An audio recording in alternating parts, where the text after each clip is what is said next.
diria que é um tormento para muita gente a tal da dor na coluna. É uma queixa que impede tanto na nossa vida, do passeio, né, a atividade física e também ao afastamento do trabalho. Quer dizer, você fica menos produtivo. E aí, o que a gente pode fazer para entender essa dor e para diminuir esse desconforto? Estou recebendo aqui hoje a ortopedista, a doutora Cíntia Monteiro Mendes. Cíntia, que prazer te receber aqui no novo horário. Como sempre, né? Muito obrigada pelo convite. Imagina. Obrigada a você por ter aceito. E para falar da coluna que nos sustenta e que muitas vezes nos incomoda. É uma dor muscular? É uma dor multifatorial.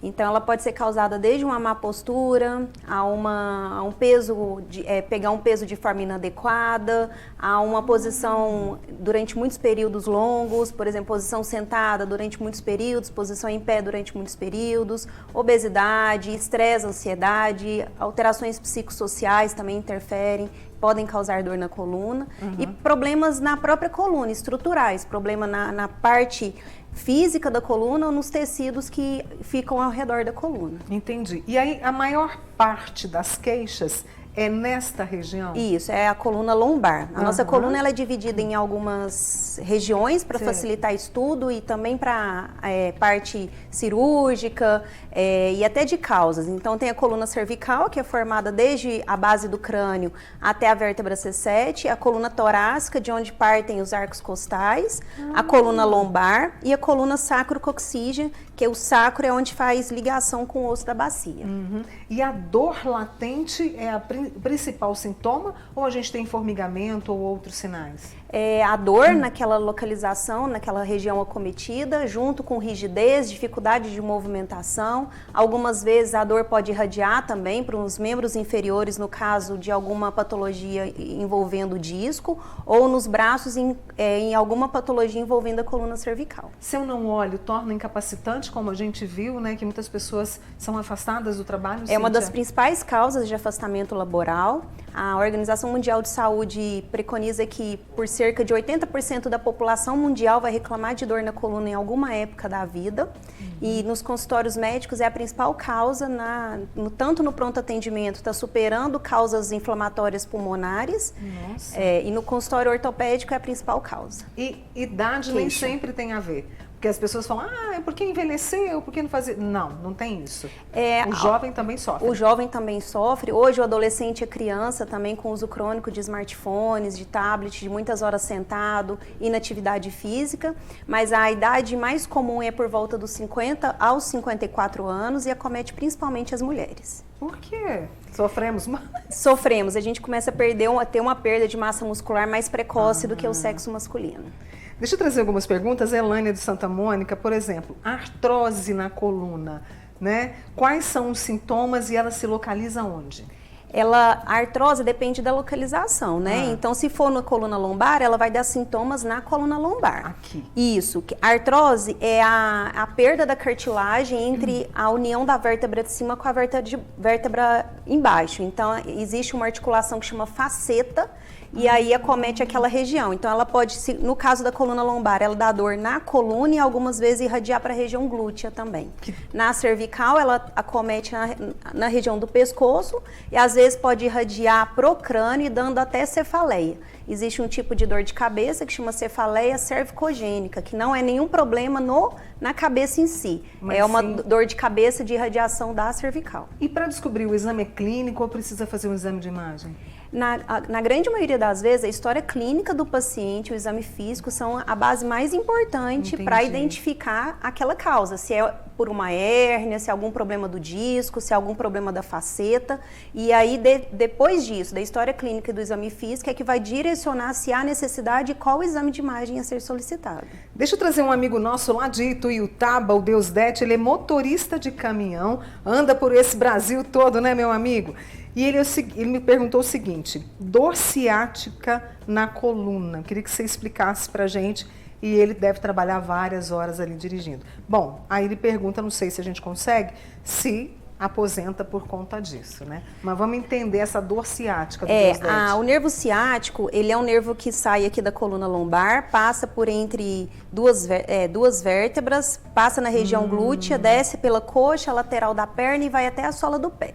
Esse nervo ciático, em pacientes jovens até os 60 anos, a principal causa é uma hérnia de disco, que o disco saiu do lugar e pegou o nervo ciático, está encostando no nervo ciático, então é uma causa inflamatória e mecânica. Então o próprio disco sair do lugar aperta aquele nervo e ele gera um processo inflamatório e dá aquela queixa que é uma dor na lombar e que irradia para o membro inferior. E muita gente às vezes tem um choque muito grande com essa dor que não consegue nem andar, né, Cíntia? Sim, quando é algum problema na coluna que pega algum nervo, tanto na cervical quanto na lombar, o nervo ele pode dar algumas queixas mais específicas, dormência, formigamento, choque, queimação, no trajeto onde aquele nervo passa. E aí no caso dele, que é motorista, ele não falou a idade, né? O que ele poderia fazer? Porque muitas vezes eles não têm nenhuma rotina que permita uma atividade física, né, Cíntia? Em caso de motorista é muito complicado, porque é a associação de vários fatores. Muitas horas sentado, né, quer dizer, na mesma posição, às vezes não é um banco com uma ergonomia muito adequada. Entendi. O sedentarismo, que muitas vezes, como eles ficam viajando, eles não têm muito tempo e disponibilidade para fazer atividade física naqueles locais que eles param para dormir.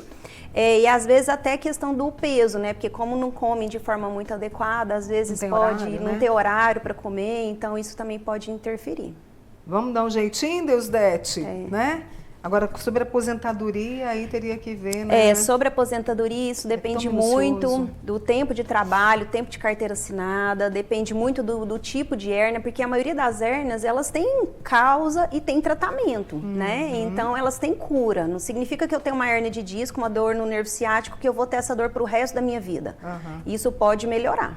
E no caso do tratamento para ele pode ser medicamentoso e pode ser o exercício também? É multifatorial. O medicamento é muito importante, não só anti-inflamatórios e analgésicos, você tem até que ter cuidado com o abuso do anti-inflamatório, que é muito comum, né? Muito comum. Atividade física, adequar o peso e de tempo em tempo parar, nem que seja 3 minutos, levantar, fazer um alongamento, isso também ajuda muito a melhorar. Estamos de volta com a doutora Cíntia Monteiro Mendes, que é ortopedista, falando sobre dores na coluna. Volto com a pergunta da minha turma, viu, Cíntia? A Elizabeth, lá no Jardim das Palmeiras, tem 57 anos, tem 3 hérnias de disco, tem muita dor na coluna e ela falou que irradia para a perna. O que ela deve fazer? Tem tratamento? Tem, hérnia de disco tem tratamento, ela tem algumas etapas de tratamento. A primeira etapa, que dá resultado na grande maioria dos casos, é tratamento conservador. Isso depende muito do exame de imagem, que tipo de hérnia, localização e qual nervo que está cometido, né? Mas o tratamento conservador, ele baseia-se principalmente na atividade física, dependendo do que ela conseguir. Às vezes não consegue fazer uma academia, um pilates, às vezes uma caminhada dentro da piscina já ajuda bastante a fortalecer a lombar. E é uma atividade física com baixíssimo impacto. Melhorar a postura do dia a dia, usar calçados com mais amortecimento, diminuir peso se tiver algum sobrepeso ou obesidade e procurar um atendimento médico mais especializado. Quando o tratamento conservador ele não dá resultado, alguns pacientes podem se beneficiar com infiltração, que é injetar um medicamento na hérnia para tentar desinflamá-la, e menos de 20% dos casos tem necessidade de tratamento cirúrgico, porque os planos de tratamento conservador e infiltração não deram resultado. Certo, né? A Elisa do Canaã, ela tem cisto na coluna entre a 11 e a 12 e rompimento nos tendões. Ela é diarista, tem 53 anos. Deve ser uma dor horrorosa, né? Isso depende muito do cisto, né? Existe cisto dentro da vértebra, existe cisto que fica pressionando a medula ou algum nervo específico, então depende muito de que cisto que é. Tendinite no quadril também é uma queixa muito comum em mulheres, que causa bastante dor, e o principal fator para melhora dessa tendinite é fortalecimento da região glútea, né? De fazer atividade física de ganho de massa muscular. E a gente estava conversando aqui no intervalo, a musculação, ela se faz necessária. Eu sei que você não gosta, já até escutei você falando aí, mas ela é necessária justamente para esse fortalecimento e para nós mulheres que vamos perdendo a massa magra ao longo da idade. Nossa, a musculação é a principal coisa que você pode fazer pelo seu corpo. Então, na medida que você envelhece, todos nós, seres humanos, vamos perder massa muscular. Mulher, de forma mais precoce que homem. Então, para a gente ter uma briga, né, entre perda, a gente precisa ganhar. E ganhar é só através da atividade física, da musculação. A Cláudia Rodrigues, a coluna dela às vezes trava. Pelo que entendi, então, parece que ela para ali, né? A dor vem e some. A postura é tudo. Depois que passei a observar minha postura, minha lombar melhorou bastante. Mas no caso da Cláudia, o que pode acontecer? O que ela pode fazer observando esse travamento da coluna? Muitas dores na coluna vêm acompanhada como rigidez, que é o que a pessoa fala que é um travamento. Essa rigidez pode durar ali de 1 a 3 semanas e ir melhorando com anti-inflamatório, às vezes com alongamento. A questão da postura ela é muito importante, então a ergonomia ela é muito importante no dia a dia, tanto para quem trabalha muitas horas sentado, principalmente, mas também para quem trabalha em pé. A querida Kátia de Araguari tem escoliose desde novinha. O que ela pode fazer para melhorar a atividade física? A escoliose ela é um fator, na maioria das vezes, ela é um fator genético. Ela desenvolve no final da infância e permanece para o resto da vida, porque a coluna ela precisa ter um eixo de alinhamento. Quando esse eixo ele é desviado, na maioria das vezes faz um S, é uma escoliose. Então essa escoliose ela vai ser estabilizada no final do crescimento da pessoa, que é por volta dos 16 a 21 anos. E aí ela vai ter essa escoliose para o resto da vida. O que ela não pode é ter sobrepeso e obesidade, que isso vai favorecer ter mais crises de dor e ficar sedentária. Muito bem. Querida Maria José, de 59 anos, lá em Tuiutaba, um beijo, Maria José. Tadinha, tá com tantas dores, nervo ciático, joelho já inchou. Pode fazer exercícios ou não? Então, além do joelho, ainda tem o nervo ciático.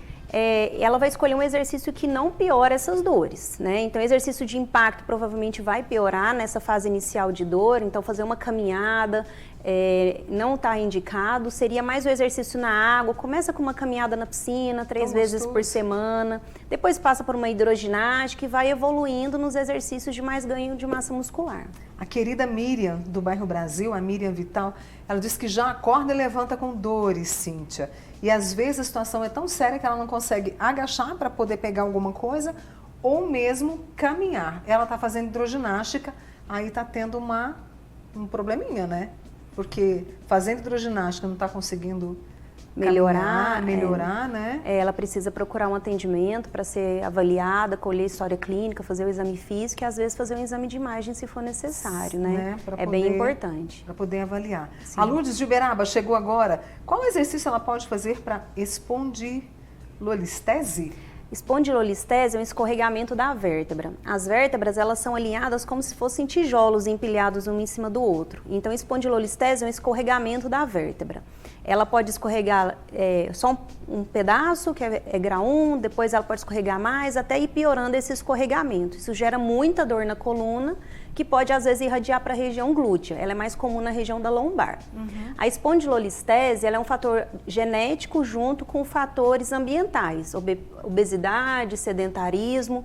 Então, dependendo do grau de escoliose, na maioria dos casos, ela é tratamento conservador, diminuir o peso, fortalecer a região da lombar, evitar de ficar muitas horas na posição sentada, fazer alongamento.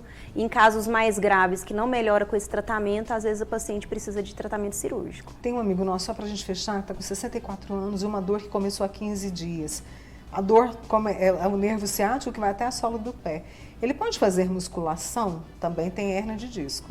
Nessa fase de dor não é aconselhável. O ideal é esperar sair da crise de dor, ter uma melhora da sua dor para depois ele iniciar a atividade física de fortalecimento muscular. E também de acordo com a sua tolerância. Se tem um agachamento específico na academia que piora a dor, ele precisa evitar e sentindo o que o corpo gosta e o que o corpo não gosta. Cada um é cada um. Né? Essa autoobservação, esse conhecimento é muito importante e, acima de tudo, esse cuidado que a gente deve ter. Preciso muito te agradecer, Cíntia. Espero você aqui outras vezes para ajudar ainda mais essa turma minha, tá bom? Eu que agradeço, sempre um prazer. Deixa eu apresentar mais uma vez a doutora Cíntia Monteiro Mendes, ela que é ortopedista e veio conversar conosco hoje e tirar as suas dúvidas. Um bom fim de semana. Obrigada, meu bem, obrigada. Tá bom?